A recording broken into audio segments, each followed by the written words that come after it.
प्रिय विद्यार्थी मित्रांनो, इयत्ता 10वीच्या पुस्तिकेत जी दुसरी कविता आहे संतवाणी, त्याच्यामधील पहिलं अभंग शेख मोहम्मद सांगती सेव याचे प्रश्न उत्तर आपण पाहणार आहोत। त्याच्यामध्ये कृती आहे। कृतीमध्ये पहिला प्रश्न, खालील आकृती पूर्ण करा। याच्यात दिलेलं आहे रकान्यामध्ये अभंगात उल्लेखलेली फुले व फळे।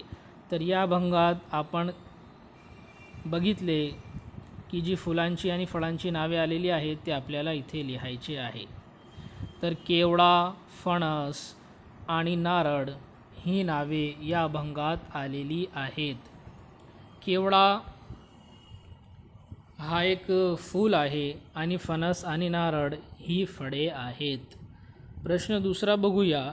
एका वाक्यात उत्तर लिहा। प्रश्न काय आहे? संत शेख मोहम्मद यांनी केलेला उपदेश। या अभंगात संत शेख मोहम्मद यांनी काय उपदेश केलेला आहे? तर त्यांनी हा उपदेश केलेला आहे की आपल्याला सद्गुरूशी चांगला भाव धरायला हवे। म्हणजे जे आपले गुरु आहे, जे आपले गुरुजन वर्ग आहेत, आपले वडीलधारी माणसं आहेत, आपले शिक्षक आहेत, त्यांच्याशी आपण चांगला भाव धरायला हवा।